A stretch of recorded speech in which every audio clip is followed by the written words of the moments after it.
Lectura del Santo Evangelio según San Lucas. Después que Jesús fue crucificado, el pueblo permanecía allí y miraba. Sus jefes, burlándose, decían: «Ha salvado a otros, que se salve a sí mismo, si es el Mesías de Dios, el elegido». También los soldados se burlaban de él, y acercándose para ofrecerle vinagre le decían: «Si eres el rey de los judíos, sálvate a ti mismo». Sobre su cabeza había una inscripción: «Este es el rey de los judíos». Uno de los malhechores crucificados lo insultaba diciendo: «¿No eres tú el Mesías? Sálvate a ti mismo y a nosotros». Pero el otro le increpaba diciéndole: «¿No tienes temor de Dios, tú que sufres la misma pena que Él? Nosotros lo sufrimos justamente porque pagamos nuestras culpas, pero Él no ha hecho nada malo». Y decía: «Jesús, acuérdate de mí cuando llegues a tu reino». Él le respondió: «Yo te aseguro que hoy estarás conmigo en el paraíso». Es palabra del Señor. Hoy estamos viviendo, hoy en nuestros tiempos, en el mundo, que a través de todos los medios técnicos que hay ahora nos enteramos al momento de lo que está pasando en los lugares más remotos, y al instante nos enteramos. Vemos cómo en el mundo podemos decir las cosas andan mal. Y es más, hay muchos temas que se podrían tocar de cosas que no andan como corresponde, pero hay una que es como la central de todas. Hay una que es como el vértice de todos los males, o la raíz de todos los males. Y podemos decir que es, siguiendo el pensamiento del Papa Pío XI, que puso esta fiesta de Cristo Rey en el año 1925, y cuando él justifica en una encíclica bellísima, que sería muy lindo que los cristianos la releyeran, se llama la Quas Primas, él explica, dice: ha terminado la Primera Guerra Mundial, 1914-1918. Él la está escribiendo en 1925. Ya han pasado algunos años. Dice: se han hecho tratados de paz, pero sin embargo, no creamos en esta paz, lo digo con mis palabras, porque no ha habido pacificación de los corazones, de los grupos humanos. Y si hay una paz de los vencidos es porque, no les quedó otra que firmar ese tratado de paz, ni de los que son vencedores, porque tienen el alma llena de ambición, y las relaciones humanas no han quedado resueltas con un tratado. El único que es capaz de resolver este problema que estalló en una guerra mundial atroz como fue la Primera Guerra Mundial es Cristo. Y él habla por eso con esa frase lapidaria: la paz de Cristo en el reino de Cristo. Con esto el Papa estaba preanunciando la Segunda Guerra Mundial, que vino poquitos años después, pero percibía perfectamente, hacía el diagnóstico perfecto de la situación de la Europa de la post-Primera Guerra Mundial, con la cual prácticamente se inaugura el siglo XX, tan orgulloso de sus logros científicos y tecnológicos. Obviamente el Papa, con esa visión de fe, estaba dando exactamente en el clavo, y tenía razón. El título de Cristo Rey, al cual están vinculados otros aspectos, tal vez no estemos muy acostumbrados a ponerlo de relieve. En una estadística que hizo el CONICET hace pocos días, que se hicieron públicas, en el tema religioso preguntaban: ¿usted cree en Dios? ¿Cree en Jesucristo? Sí. ¿Cree en el infierno? No. ¿Cree en la iglesia? No. Y uno dice: qué confusión.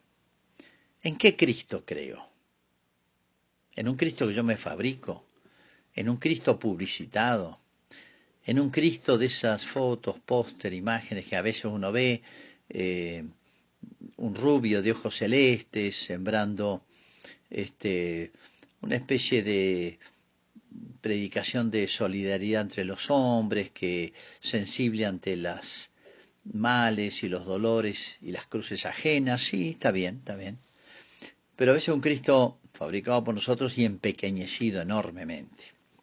Miren, cuando San Pablo predica a paganos, en dos palabras le dice quién es Cristo, quién es Dios. Le dice, creador del cielo y la tierra, y que ha de venir a juzgar a vivos y muertos. Dos expresiones que, si las entendemos bien, son fuertísimas. Creador del cielo y la tierra. O sea, ¿Cristo quién es? Dios. Y este cosmos enorme que nos fascina, nos admira, cuya profundidad no conocemos, cuya antigüedad mucho menos, sobre el cual la ciencia investiga y no llega apenas a conocer lo mínimo, que tiene más misterios que cosas develadas, certezas. Dios hizo el cielo y la tierra y lo sostiene. Porque si Dios no sostuviera el universo, vuelve todo a la nada.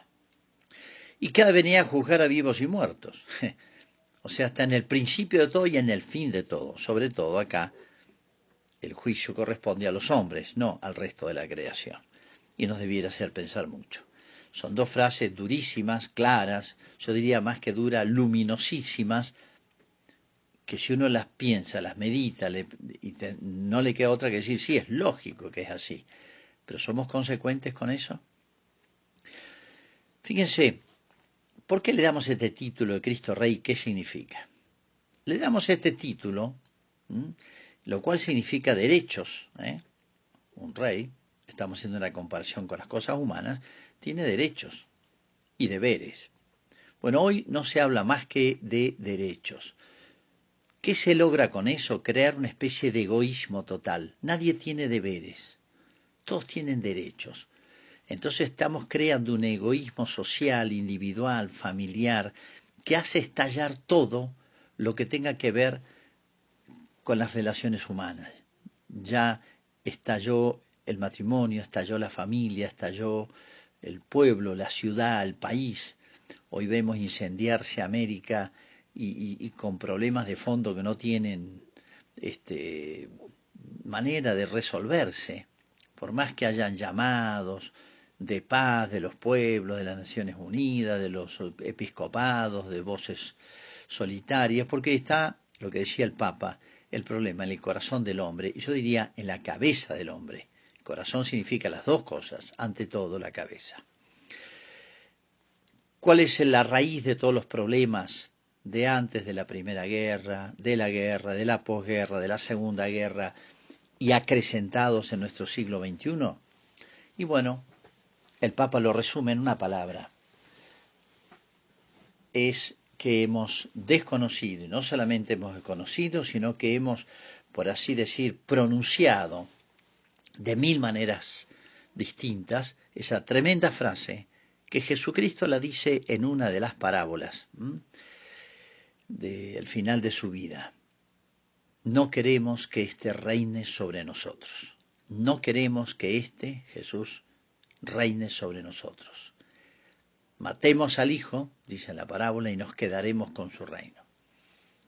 ¿Qué es lo que notamos detrás de todos los fenómenos? El pensamiento moderno, posmoderno, progresista, como quieran llamarlo, liberal, marxista, socialista, masónico, etc. En último término, el Papa lo resume: hemos arrebatado a Cristo y nos hemos quedado con lo que hemos arrebatado, lo que le corresponde a Él. Y esto no ha sido la muerte de Dios, es la muerte del hombre, es la muerte de la sociedad, es la aniquilación de todo lo humano. ¿Qué títulos tiene Cristo? Miren, para un cristiano esto es muy redundante. Para un cristiano decir Cristo, y si uno recuerda nomás que el centro de la predicación de Cristo era el reino de Dios y el reino de los cielos, ya eso nos bastaría para darnos cuenta todas las consecuencias de esto.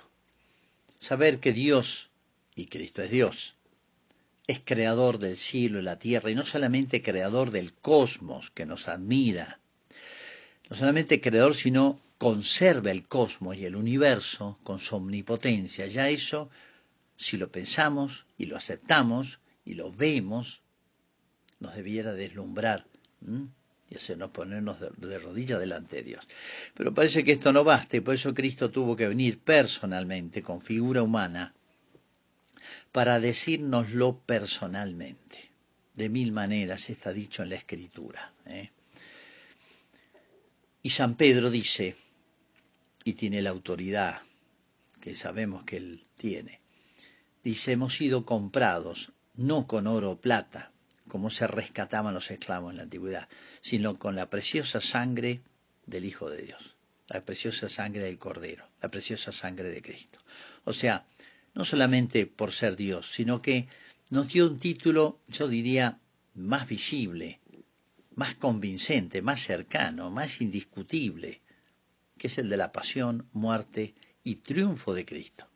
No es para Él ese triunfo, no es para Dios la creación, es para nosotros, es en beneficio nuestro. Y sin embargo, estamos viviendo una de las paradojas más impensables, absurdas, a las que nunca tenemos que acostumbrarnos. La criatura se ha rebelado contra el Creador. Los rescatados, los redimidos, que éramos prisioneros, estamos lamentando el rescate. Fíjense en la lectura que se hizo de la carta de los Colosenses hoy, que tiene tanto que ver, resume esto en un himno de San Pablo. ¿Qué dice San Pablo en Colosenses capítulo 1? Él nos libró, Jesús, ¿no?, del poder de las tinieblas y nos trasladó al reino de su Hijo, del Hijo de su amor, en quien tenemos la redención. Redención significa rescate, volver a comprarnos. Y continúa en ese himno hermosísimo. Él es imagen de Dios invisible, primogénito de toda la creación, el primero, de toda la creación del cosmos, porque en Él fueron creadas todas las cosas, los del cielo, la tierra, visibles, invisibles, etcétera, tronos, dominaciones. Él existe con anterioridad a todo y todo tiene en Él su consistencia, todo se sostiene en Él. El universo vuelve a la nada, no solamente al desorden, al caos, sino vuelve a la nada si no lo sostiene Cristo, si no lo sostiene Dios. Él es también la cabeza del cuerpo de la iglesia. Recién hablaba del cosmos, ahora habla de la iglesia. Principio, primogénito entre los muertos, o sea, Él venció al mal, al demonio, nos rescató de la muerte eterna. Y en otro lugar dice, Él tiene las llaves de la puerta del abismo, o sea, del Hades, del infierno. En Él quiso reconciliar todas las cosas, volviendo a ponerle cabeza, recapitular, dice en otro lugar, pacificando todo mediante la sangre suya. Pacificando, esa palabra que decía el Papa, la paz de Cristo en el reino de Cristo. ¿Por qué es tan conmocionada la sociedad, llena de conflictos, que toda la psicología y psiquiatría moderna no va a resolver jamás, ni recetas, ni tratados? Pues falta Cristo. Falta Cristo, que por así decir, vamos a desglosarlo en 3 puntos muy rápidamente, porque, bueno, yo diría que son muy obvios, pero lo más obvio, lo más evidente, hoy se hace oscuro. Se suele decir que hoy es común afirmar que las autoridades políticas, en la antigüedad era el rey, hoy póngale el título que quieran, una sociedad necesita 3 autoridades, entre comillas, que tengan distintas funciones: ejecutivo, legislativo y judicial. El Papa lo analiza en los 3 aspectos. Ejecutivo, el que ejecuta. Bueno, todo ha sido creado por Él, todo se sostiene en Él, y Él, con su providencia, gobierna el cosmos. Es un tema tan obvio para una mente sana. Hay una frase hermosísima, el libro de la sabiduría, que dice, su poder se extiende del uno al otro confín, o sea, en todo el cosmos, y todo lo gobierna suavemente. es de ver las leyes de la naturaleza, llega la primavera, cómo hay todo ese orden que nos llena de alegría, de complacencia y nos gusta este mundo, ¿eh? Y queremos cuidarlo, y tanto se habla hoy del cuidado del planeta, no ir contra lo que podríamos llamar la naturaleza, pero ¿y el autor, el creador de la naturaleza, dónde está? No se habla de él. Los hombres y hasta los animales y hasta la tierra tiene derechos hoy, pero no los tiene Dios ni Cristo. Hoy es el día de los derechos divinos. Hoy es el día de los derechos de Cristo. Se habla de la famosa memoria. Bueno, tengamos memoria y remontémonos al origen de la creación y hace 2000 años la gran obra de Cristo. Es hermoso el texto de San Pablo, dice, todos miraban a Cristo crucificado. Todos miraban a Cristo crucificado. Para bien o mal de ellos, amigos y enemigos, pero Cristo divide los hombres. Ejecutivo, porque Él gobierna, ejecuta y lo hace bien.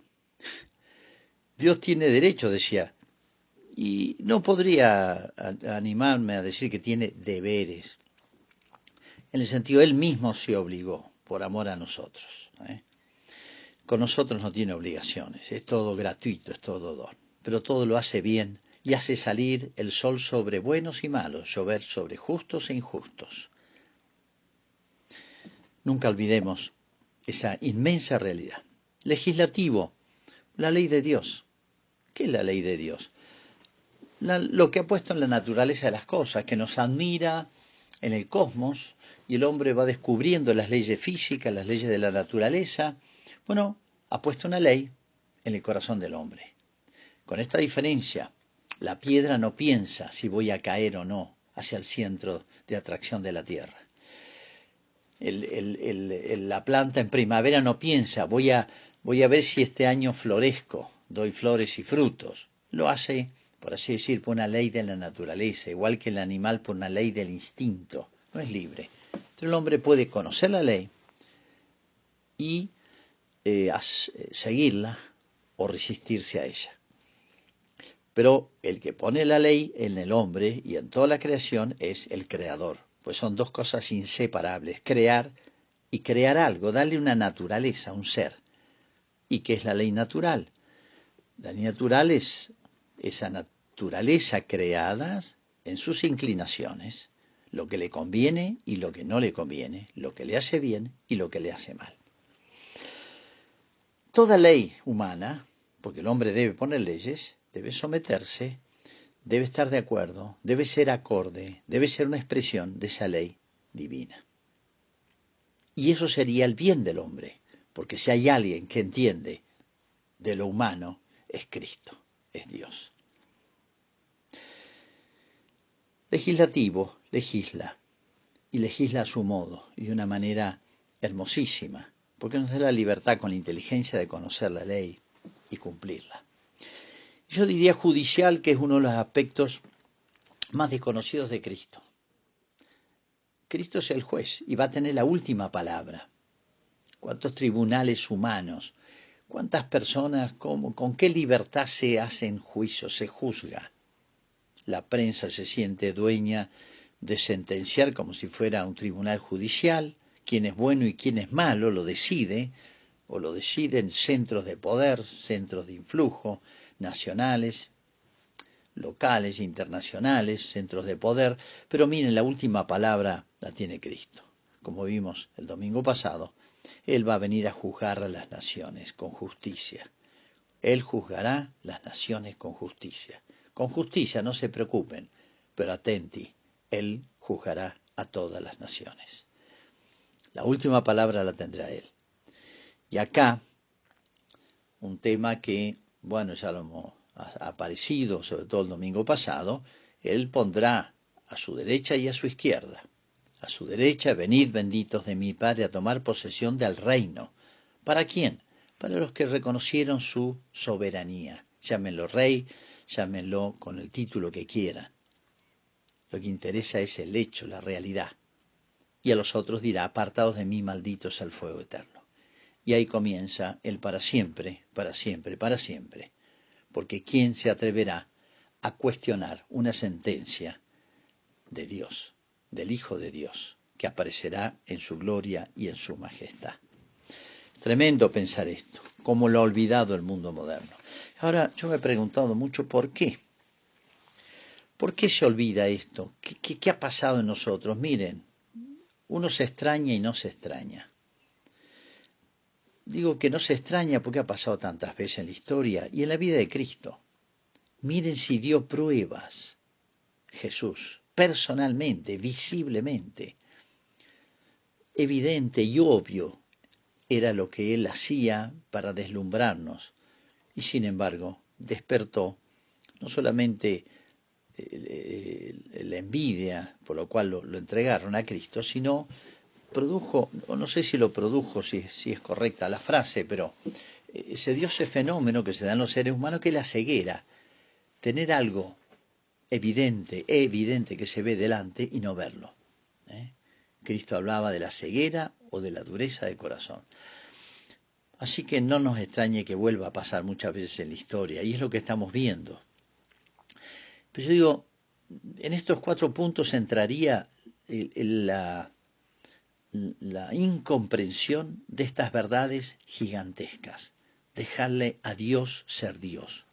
Los gobernantes se quejan de la no gobernabilidad, déjenme gobernar. Es un término que acuñado justamente ante todos los conflictos sociales que desconocen su autoridad o le hacen imposible aplicar un plan de gobierno. Si hay alguien que puede quejarse de la ingobernabilidad, es Dios. Dejemos a Dios ser Dios.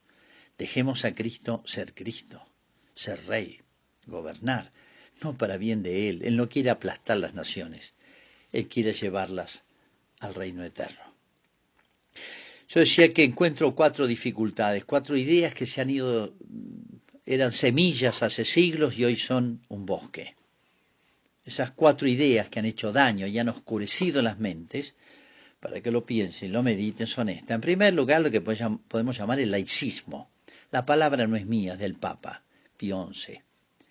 La peste de nuestros siglos lo llama. ¿En qué consiste el laicismo? Esto que difundió antes de la Revolución Francesa todo el pensamiento que llamó ilustrado. La Revolución Francesa fue la eclosión de estas ideas que después se impusieron en el mundo y llegaron a nuestra patria. Y en nuestra patria, vamos a hacer los nombres para que nos ubiquemos, la implementaron varios presidentes cuyos nombres son muy claros: Mitre, Sarmiento, Roca y Juárez Celman, por decir los 4 nombres más notables. Pensaron haber cumplido una gran misión: hacer de la patria naciente, desgarrada por las guerras civiles, definitivamente una patria sin Dios. Eliminar a Dios de la educación, de los cementerios, de la vida pública, de la sociedad. Lo presentaban, imitando a Europa, como un gran adelanto. Segundo lugar, el concepto de libertad como un absoluto. Miren, Cristo definió la libertad. Conoceréis la verdad y la verdad os hará libres. La planta y la piedra no son libres de caer o reverdecer en primavera. No pueden decidirlo, nosotros sí. Entonces, ¿qué es la libertad? Que merece el nombre verdadero de libertad. Es conocer la verdad con nuestra inteligencia que Dios nos dio y voluntariamente seguirla, por así decir, por propia iniciativa, por motor propio, no por obligación, no por castigos, no por premios, sino porque es bueno esto. Hoy la libertad se ha convertido en absoluto, es autonomía, es hacer lo que quiero y ha llegado a límites absurdos, locos. Sobre todo hoy, para poner un ejemplo muy del día, la ideología del género. Yo construyo todo. Han visto que hoy la palabra construir está en todos los temas transversalmente de la sociedad. Hay que construir ciudadanía, hay que construir el sexo, hay que construir identidad, hay que construir. Todo se construye. Pero el hombre tiene tanto poder, eso es propio de Dios, ¿no? Hay una palabra horrible también que apareció mucho en ámbitos feministas, que es empoderarse, o entre los políticos, espacios de poder. Fíjense, todo es poder, dominio. pero el hombre está hecho para cosas más nobles. Es conocer la verdad y seguirla, preocuparse por el bien común, mucho mejor, y ser respetuosos del bien con mayúscula, que se llama Dios, que se llama Cristo. ¿Cómo nos engaña este moderno concepto de libertad y cómo nos destruye? En tercer lugar, reducir la religión católica a una religión más y a una cosa subjetiva. O sea, tu religión, tu subjetividad, pero no tiene ningún asidero en la realidad exterior, objetiva. Cuarto lugar, las grandes mentiras. No es el tiempo ahora para exponerlas. Las grandes mentiras históricas, pero la puedo reducir en dos palabras. Esto que fue un lema de la masonería hace 200 años y se ha difundido y uno la vuelve a escuchar casi igual. La religión católica, la iglesia es responsable del atraso y la infelicidad de los pueblos. Es una frase acuñada y exprofeso, difundida como si fuese un lema histórico. Y es una gran mentira. Si algo queda de sano en Occidente, en Europa, en América, es herencia del Evangelio, es herencia cristiana, es herencia de Cristo.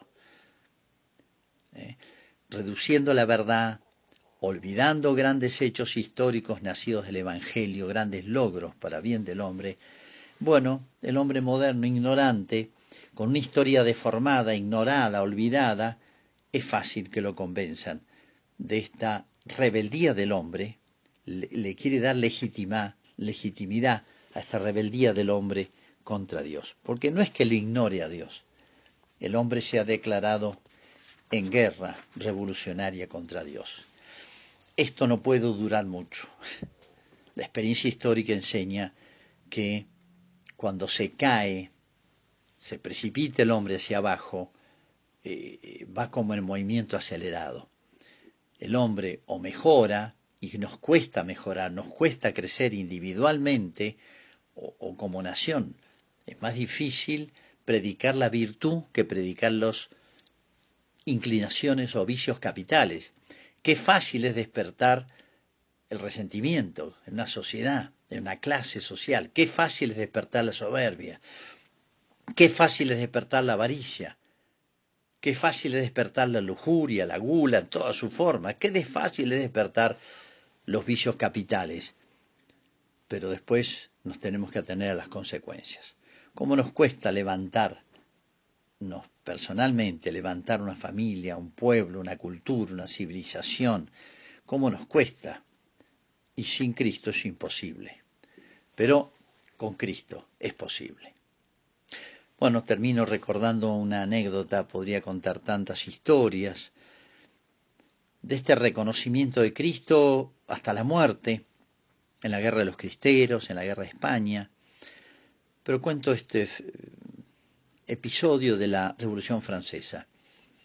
Ese odio a Cristo se difundió y bueno, cada uno hacía lo suyo, ¿no? Una persona se le ocurre subir hasta la cúspide de la Catedral de Lyon para echar abajo una imagen enorme de Cristo Rey, allá como a 15 metros de altura. Me acuerdo que el que me explicaba esto me decía, mire, donde usted está parado, acá abajo es donde cayó esa persona que forcejeó para voltear a Cristo Rey y destruirlo contra el piso, acabó ocurriendo lo contrario. Él se cayó y se mató, se estampó aquí contra el piso donde usted está. Y Cristo Rey es el que sigue y usted puede ver arriba en la cúspide de la catedral. Es toda una figura del mundo moderno. Es una figura, por así decir, muy paradigmática, significativa, de todos estos intentos de querer eliminar a Cristo de la sociedad y querer construir una cultura, una civilización, adelanto, felicidad, sin Cristo y contra Cristo, está destinado al fracaso. Y jamás nadie podrá alegar algún título, ninguna organización, nacional ni internacional, ni las Naciones Unidas, ni el Fondo Monetario Internacional, ni el Banco Mundial, ni todas las asociaciones que se puedan hacer podrá legar un título por encima del que tiene Cristo para bien de toda la sociedad.